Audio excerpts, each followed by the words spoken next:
Next Wave Podcast, where we bounce back, lock in, network, stay 10 toes down, let's surf. I have a special guest with me today.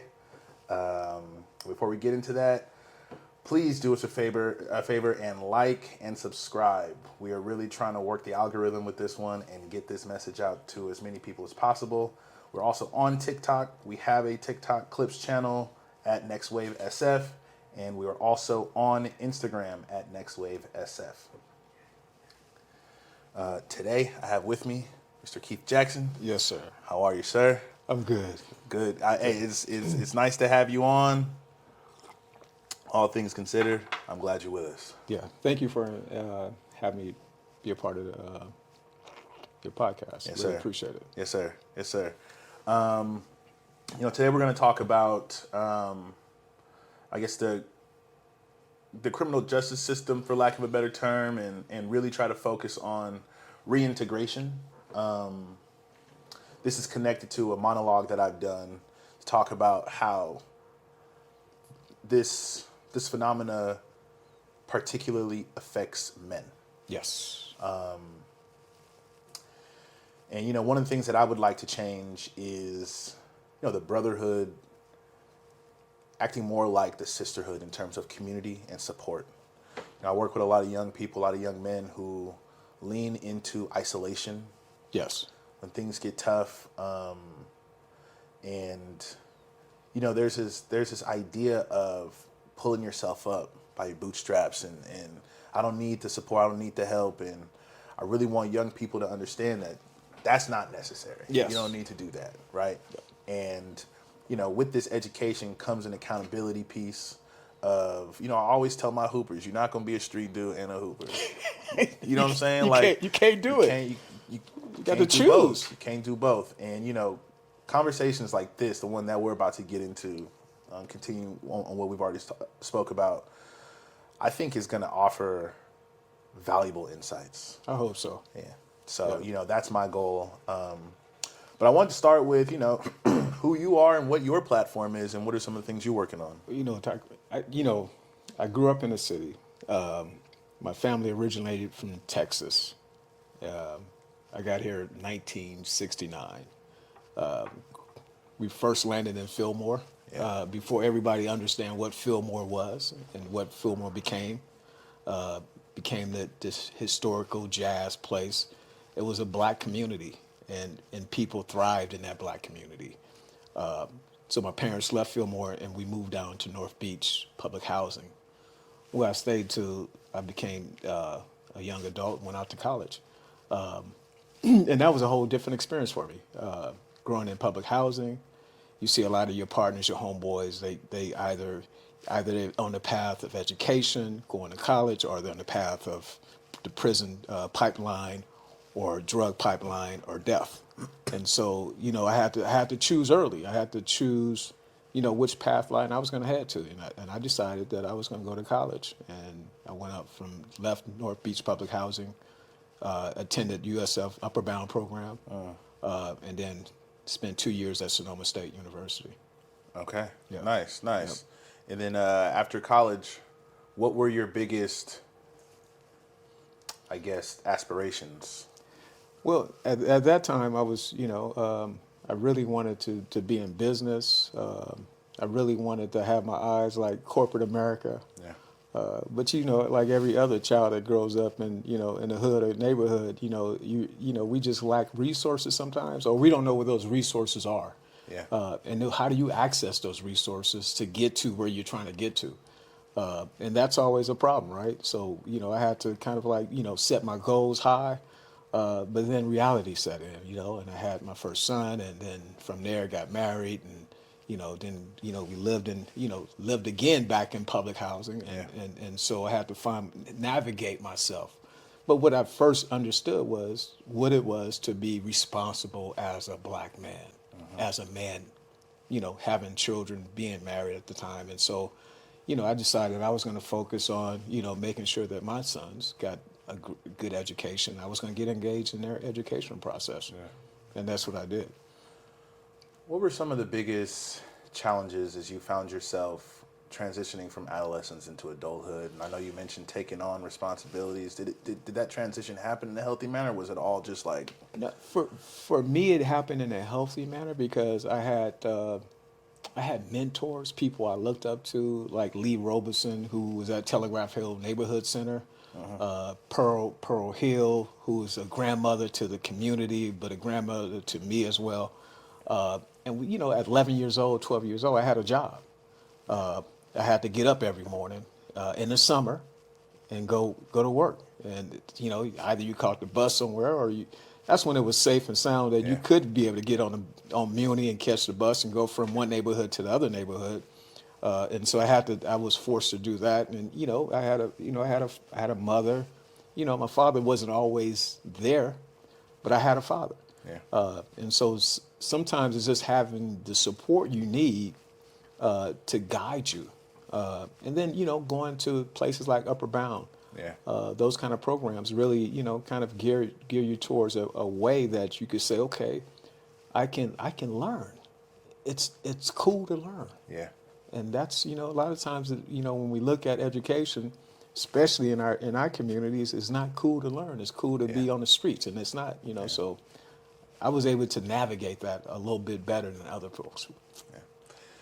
You're working on a platform of your own right now. Yes. Are you able to share with us a little bit about that? Yeah, I mean, for your podcast audience, back in 2014, I was incarcerated. I faced. Well, I wasn't incarcerated. I didn't get incarcerated to 2016, but I faced my first challenge of going through the system, as they call it, Yeah, the criminal system, going to court trying to fight a case, and they gave me 9 years. And so, after going through that process again, being incarcerated and being locked up, I find myself looking at life a little differently, tuning back to my own spiritual guidance and mentorship, and what was best to help other. How could I be an impact to help people who've gone through this process that I've gone through, and this is my first time. And so my new platform, something I really want to do is get back to the basics and look at how do you navigate through the prison pipeline and what happens when you come home, yeah, what that looks like. And so, now I want to help people that have gone through that experience be able to come home and be able to, access, either it's education, housing, even politics. I mean, people need to understand how do politics work? How do this whole thing works when you come home as some people, and I was blessed. I was blessed to have a wife. I was blessed to have a family. I was blessed to have good friends, people I did business with before, yeah. who embraced me coming back. And so those are blessings for me. And I think a lot of times the people that go through the prison pipeline, they don't have that. I think your platform that you're working on is very powerful and it's so necessary. Is there any connection to like your upbringing and that level of empowerment that you're taking into your ventures today? I mean, my upbringing was, growing up in public housing, you see a lot of your partners, your relatives go through the prison system. I never thought I was going to, my father was incarcerated.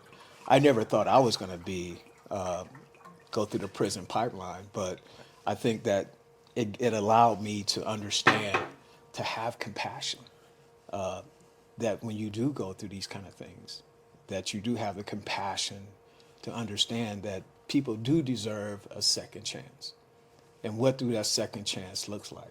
Yeah. We can't just say you deserve a second chance, but we have to put a face to that. And so my experience prior to that, and then going through the prison pipeline, a federal prison, understanding what that looks like, and being able to say, okay, how can I help? How can I get back to the basics of helping that young brother and really, when we look at it, it's a lot of African American males who've gone through the prison pipeline, and now women too, though. So so. What was your idea of somebody who had been through the system before, and has it changed now that you've gone through it? Well, I think that when you look at it before, I knew a lot of people who are going to state prison. They go to state prison, they come home, and then all of a sudden, a year or two they're either on probation, and then they go right back into the state prison system. I never knew. I heard talks about that, but the federal system is a little different. What are some major differences? I think that you serve more time in the federal system. There's, when you're facing a federal case, the federal, what do they call it, incarceration rate is high. The feds don't lose cases. Yeah. So, you have to, when the feds come after you, they come after you, right? So it's a little different.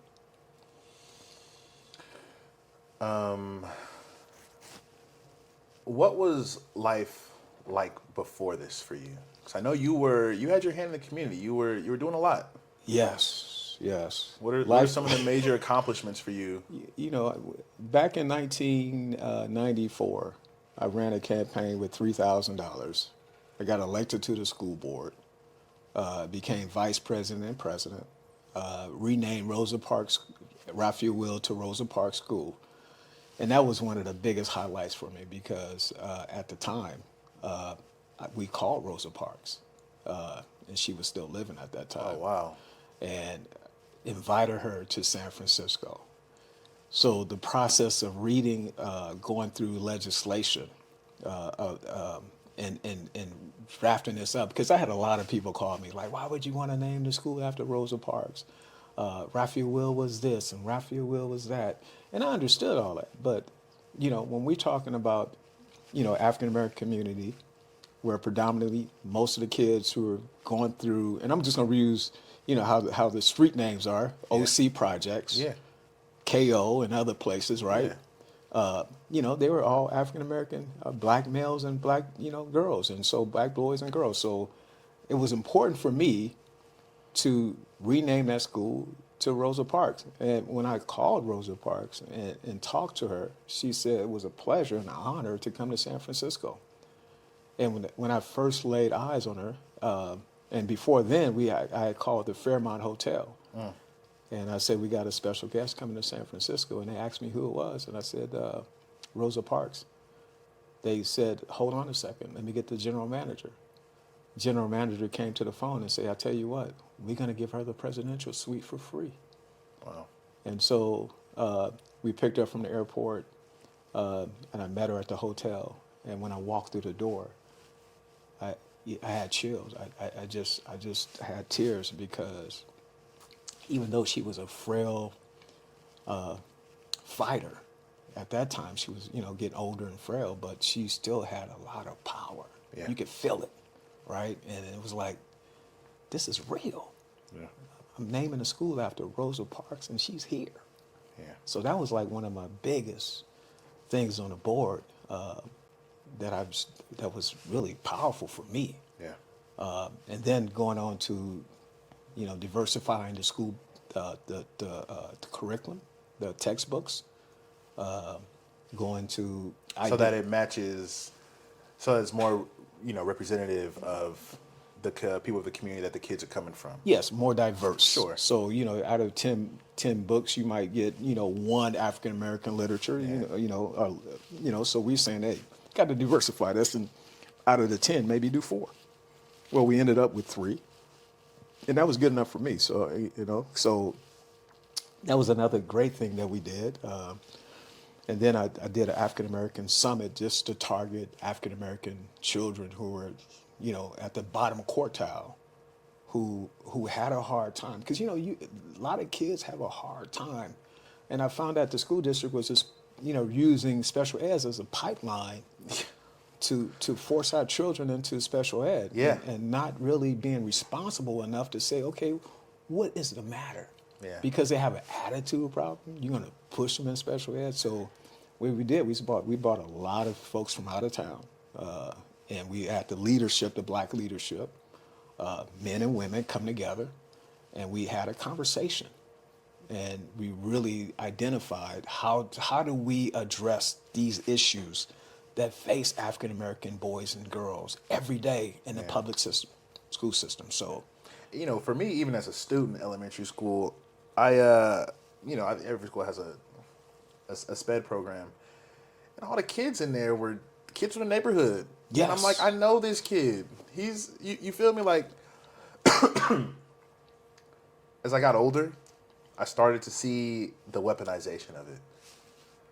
You know what I'm saying? You have instructors who, I guess, want to come to work and work with the most obedient kids. Yeah. That's what it's about. Yeah. And, I'm so happy that we're doing a lot of work around, our adults being trauma informed. Yes. Right? And what trauma is doing and how it's stunting the growth. It's impossible to learn as a young person. And I remember a kid in our class from the same neighborhood as me.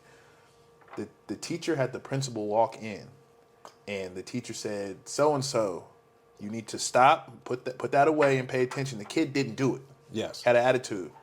And the teacher looked at the principal and said, "I'm sending him to special ed." Yes.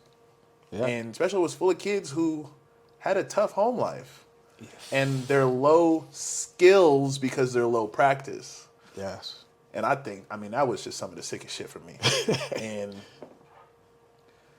the district, part of the schools that I've worked in, they're getting better about it, but they never truly address that. Yeah.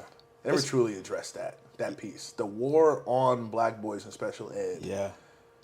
It's a money grab, right? I mean, if you look at, kids coming into the educational system, if you're in a regular classroom, you're probably every kid that sits in that seat, you get $95 or whatever the dollar amount is now for that kid. Whereas special ed, you're getting $400 to $800 per child. Wow. And so, it's a money grab. And so, but, I think being in a leadership responsibility, because you got to be responsible, right? You got to be conscious. Right. And so being there on the board and being the vice president, president, you could see, because I didn't know. And so going into being elected, being on the board, and then becoming president of the Board of Education, now you're setting the agenda for the board meetings.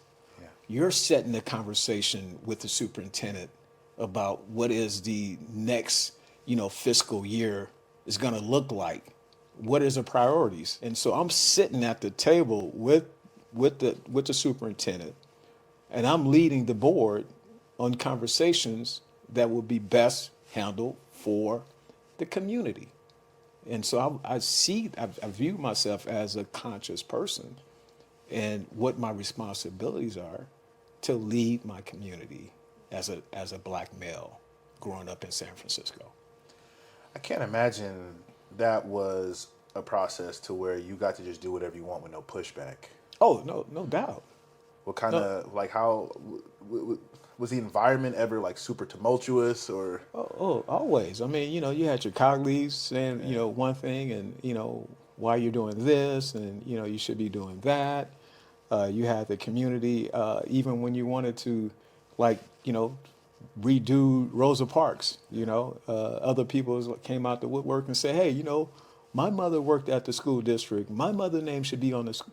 No, your mother's name shouldn't be on the school district. I mean, on the school, Rosa Parks, and, but let's have a conversation about it. I wasn't the kind of person who was in leadership who was willing to have a conversation. Yeah. You can't lead people if you're not open to listen. And so being able to listen to other people's needs, I was better to lead and say, okay, we can at least have this conversation. You can hear my opinion, I can hear your perspective, and then we can go from there. How did that sort of mindset affect fatherhood for you? Well, when you're out there and you're leading, and you find yourself more and more going away from the everyday life of being a father. So you have to be able to balance and be able to spend time, with I have sons, so I have three sons, so it's like I have to balance that. There has to be some balance into your everyday life, and then I'm always inclusive, so I was and both of Jamal and Brandon attended Rosa Parks, and so and when we bought Rosa Parks here, they was right there experiencing that whole experience with Yeah. me. Nice. And then, did you continue, I guess, any other political ventures after the school board? I did. I after I left the school board, I took a job with the city and county of San Francisco. Started meeting some good people, but it wasn't enough for me at the time, and I wanted to do more. So I started a business, consultant business, and used some of the skill sets that I had to negotiate or be able to communicate with people, and start working for some of the larger developers in the city and some of the largest public relations firms, and start just doing what I do best, and talking and negotiating, and still had an impact to the community. So like I was telling you earlier, it's like one of my clients was related company, and they did the remodel for here. Yeah. And so I had the access to be able to make sure that people came to the office. Me and my wife and Brandon worked there with us, and we were able to get people jobs back into this development. So, Yeah. it's we have too much is given, much is required, right? Yeah. And so, Yeah. Political consulting? yeah, political How consultant. far did that take you? Ooh, it took me. When you say how far, how far? How long did you do it? I guess what are some of the biggest achievements you had? Your most notable partnerships? It took. I mean, when I first kicked off Jackson Consultancy, I was working with the 49ers. I had been working with a lot of large developers. Did some work with Home Depot, Lennar, who's had big development in the shipyard, and that was a big controversy around that. And then I worked a lot with other elected officials. They would call me, and we would, things that raise money and all that Yeah. good stuff. So I was well connected. I worked it under 5 mayors over my time, and had a relationship with all of them, from Willie Brown to Gavin Newsom to even London Bree and Ed Lee and others and members of the Board of Supervisors. So it wasn't that I couldn't have access to City Hall or be able to push the envelope and say, hey, you know what, we need to do this for the community. So Yeah.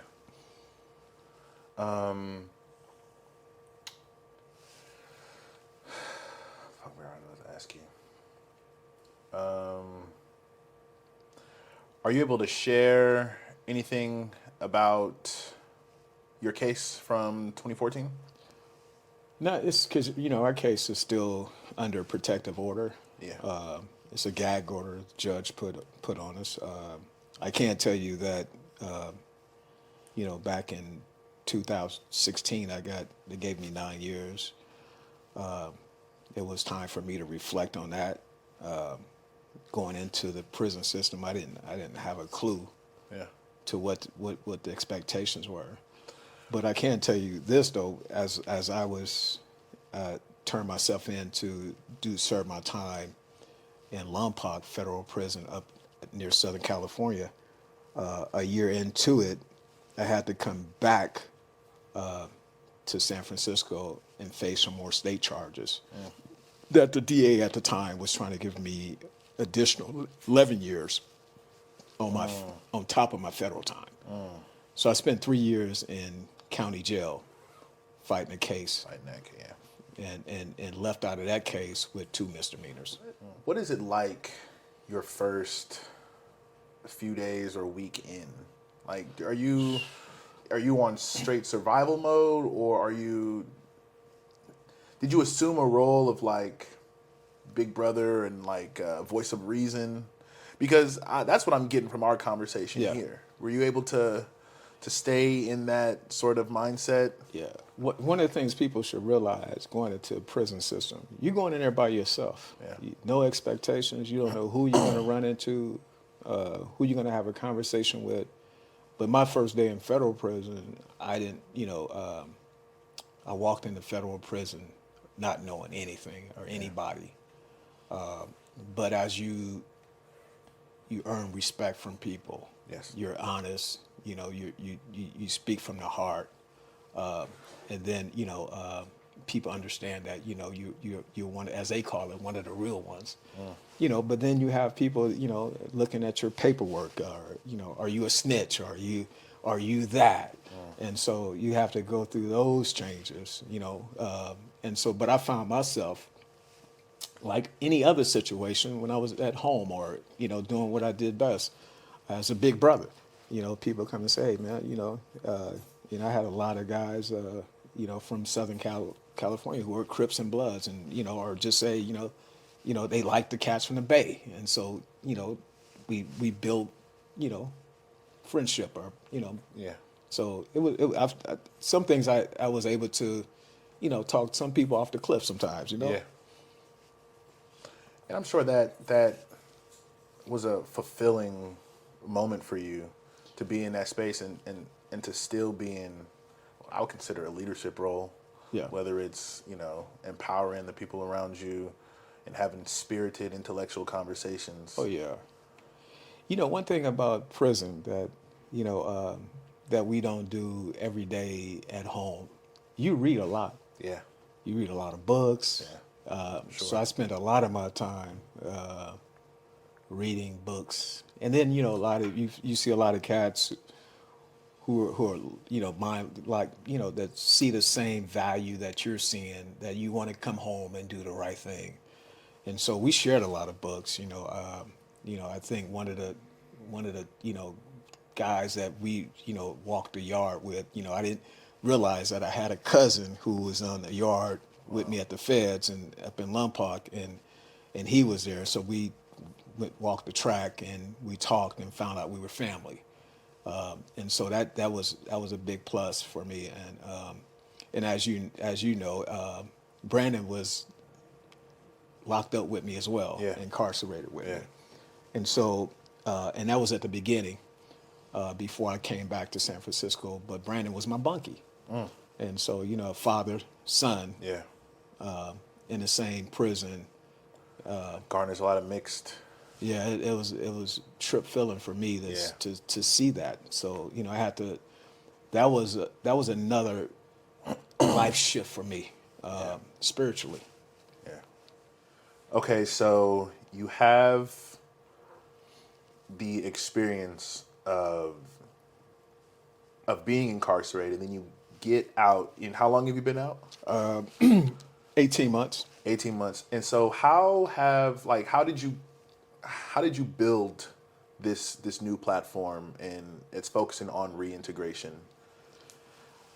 Well, it always helps to have a wife that Yeah. is a clinical psychologist and really into helping me to stay focused, right? And so one of the things that I wanted to do in coming back and being integrated back into mainstream was what that looks like, because nobody really knows. Because I didn't have to worry about housing and all those things, and I had good relationships still, and so I was able to just focus on what I wanted to focus on, and reentry was like one of the things that my wife and I talked about. It's like she used to tell me all the time, you got the experience now, you can reentry, you can talk about reentry, and so one of the things that I've been wanting to do was have a podcast just focus on reentry, and have people who like the governor and say everybody said everybody deserves a second chance. So Yeah. I want to put a face on that. I want to what that looks like. How do we integrate those who've come back home from either 13 years or 8 years or whatever, 2 years from being incarcerated, and being able to be a resource to those, men and women who are coming back into our communities. You know, a lot of my job is, we talked about earlier, is transforming adult mindsets Yes. around working with children. Yeah. Have you had to play in that arena, and when it comes to second chances and reintegration, transforming adult mindsets around that? Well, I've had a lot of conversation with some folks who've came back from the prison system, prison pipeline, and just, who lack the resources, and just trying to help them navigate through, what that looks like, and be able to, it's a major thing when you can guide somebody to call this person. They'll give you an interview. They'll give you a second chance. They'll give you a job. Yeah. That's huge. And so, being able to do that in some occasions. Sometimes I've been kind of laid back because, as you know, going through the prison system, you got to find yourself. Sure. And that's so that since I've been home for 18 months, I've really just been focused on finding myself, and what that looks like, and how, because I can't build myself up and see a way to empower myself. I can't empower anybody else. So, but being able to, to have the family and have the wife and have the community still embrace me, I'm able to make a couple calls once in a while and say, hey, this person's coming home. Can you give them opportunity for a job or something? Yeah, that's powerful. Yeah. Can you talk about the support you received both while you were incarcerated and since you've been home? Yes. I mean, one of the things that being incarcerated, especially in county jail, you see a lot of people coming in and out of the system, right? And then you have some people who are fighting cases for 4 or 5 years in county jail, or just 2 years, and then they're going over to wherever prison they're going to go to. But one of the things I saw that a lot of people lacked was, they didn't have couldn't make those phone calls, or put money on your books, or every week when commissary comes, right? These are just real simple things, right? Sure. You had money on your books, and that wasn't a worry for you to say, okay, you had enough money to make your phone calls or go to the commissary every week, or having, like my wife used to come in when I was in county jail. She used to come visit me every Saturday and Sunday. Being locked up, 24 hours a day with very little rec activity, those Saturday and Sundays, I looked for her to come up and just be able to leave out of that cell to have a conversation with my wife. Yeah. And so that was a big plus for me. It made time. Those 3 years that I'd spent in county jail, that time went by pretty fast because either I can make a phone call or, talk to my loved ones, or be able to have the support, be able to go to the store every Friday, whatever it was, wherever day commissary was, and being able to be around other inmates that were trying to fight a case. Because another thing about prison, and I'm just going to tell everybody on this podcast, you got a lot of jailhouse lawyers. Everybody knows what's best for you in your case. Yeah. And I tell anybody, you better go get an attorney, public defender that really understands your case, and don't depend on jailhouse lawyers to get you out of any situation, because it doesn't work like that. Yeah.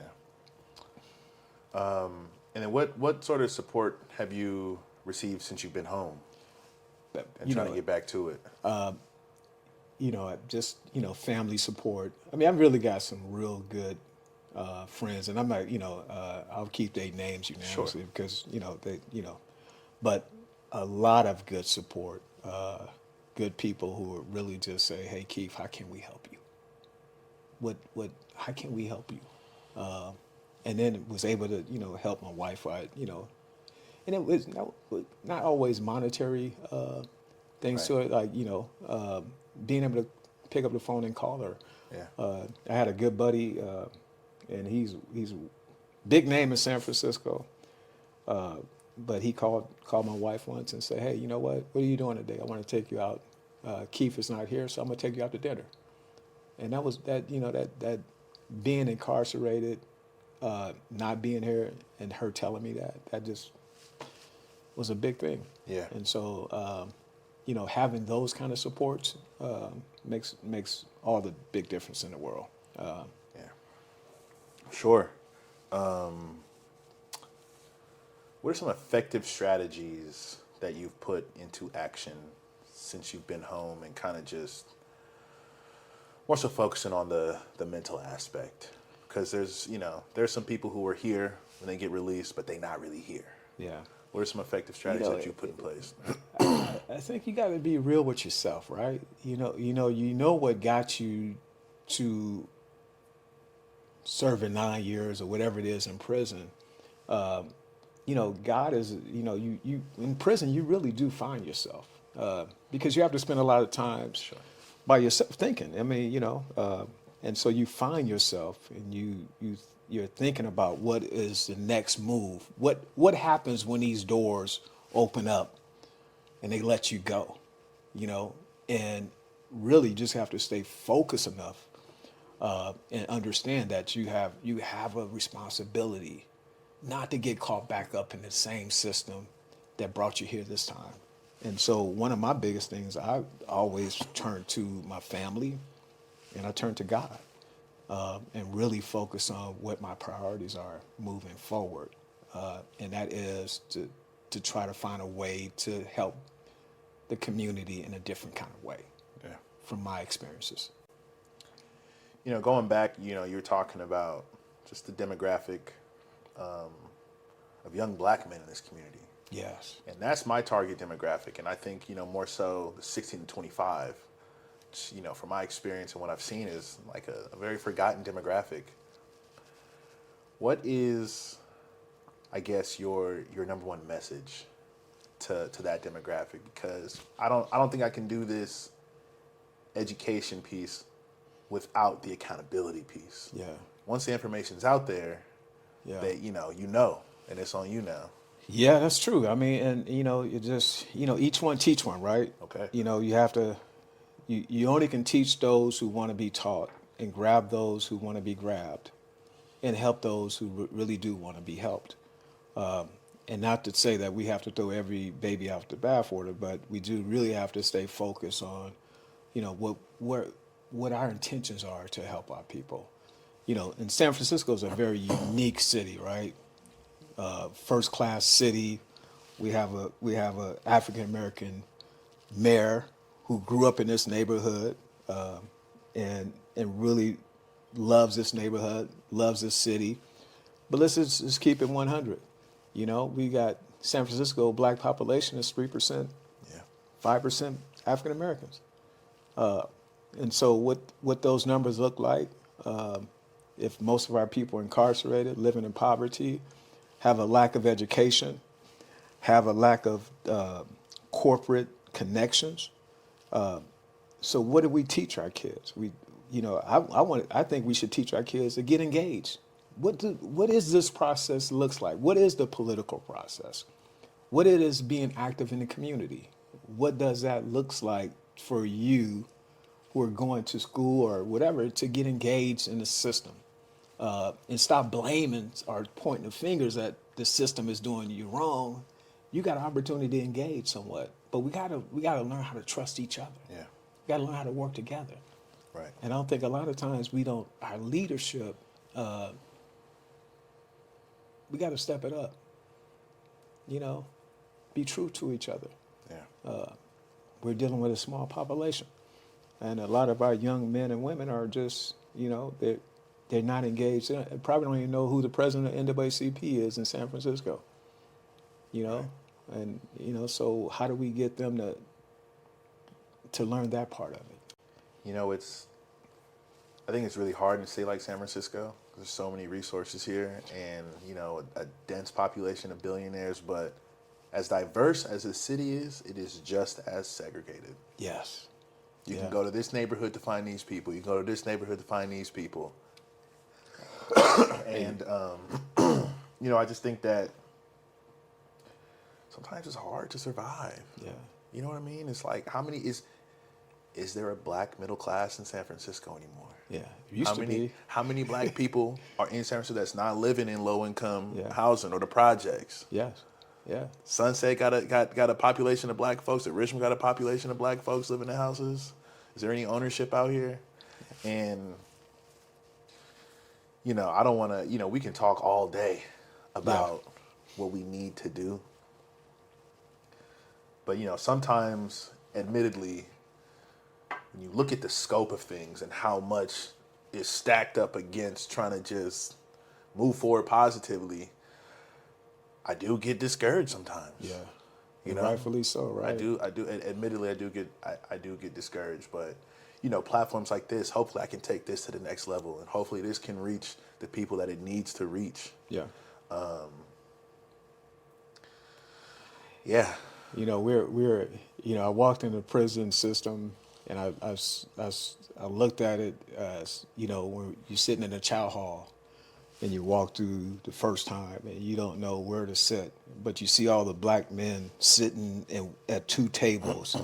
And you see all the Hispanic men sitting at two tables, and you see the white men, and you ask the question, because then you realize prison is the same mirror as society. And when you come back into places like San Francisco, that's supposed to be a diverse city, we look at those who, obviously live in certain neighborhoods that our people can't live in.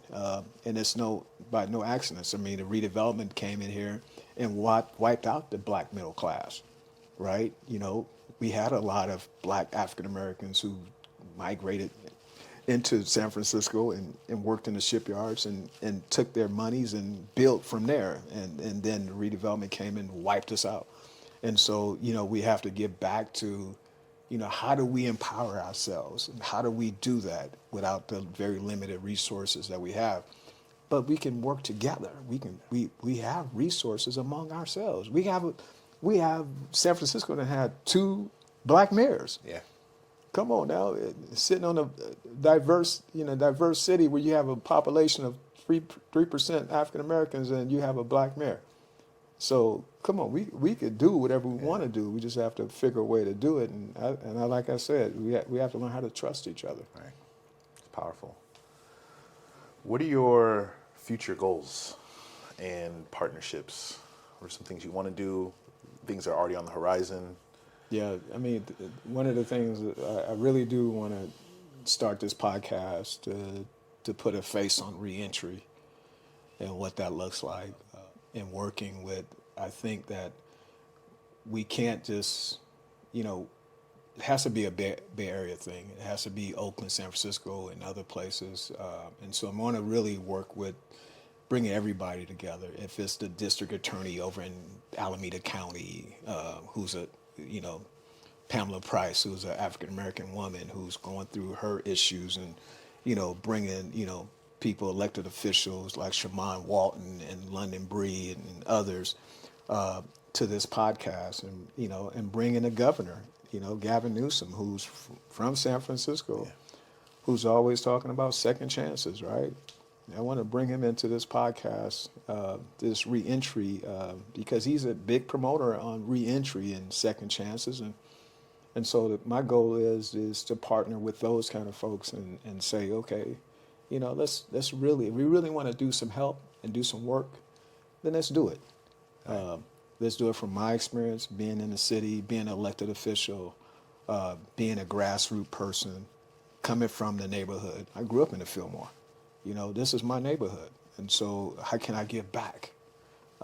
And I think as long as we have the dialogue and conversations about what that looks like, then all the possibilities open. And then, what you're doing in your space in Europe, let's help build each other up, and take it from there. Yeah. Where can folks find you if they want to inquire more about? They're not gonna find me. I'm out of the loop right now. Oh, that's okay. That's okay. You know, I'm taking my time building back my family. Yeah. This is my first interview since I've been home. But Brandon spoke highly of you, and it's like, Dad, you got to get on. My boy, Appreciate that. Yeah. my guy doing it, man. So I said, okay, let's sit down. And you Hope he's realize doing well. Hope he's doing well. He's a damn good basketball player. I think I got him now. Though. But so I'm just so right now I'm just finding the space to just really, like I said before, going to prison. You really have to redefine yourself. Yeah.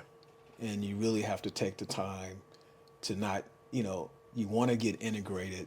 I really want to get integrated real fast, but I have to kind of slow up a little bit. So in the future, you guys, there's a couple projects I'm working on now. And then, maybe if you allow me to come back at a later date. Sure, we'll follow up. We'll do a follow-up. Yeah, it's nice to track progress. Yeah, definitely. yeah. Well, Mr. Jackson, I appreciate you coming Hey, through. thank you. Yes, sir. It's a beautiful Appreciate thing. you. Yes, sir. Yes, sir. Same here. And if anybody wants to inquire more about the reentry process or the topic of it, and hear more about how the criminal justice system is affecting young men in San Francisco, please reach out to me. I'd love to have this conversation. I really want to get to a place where, just want to get to a real place in our community. So with that, thank you, and we out.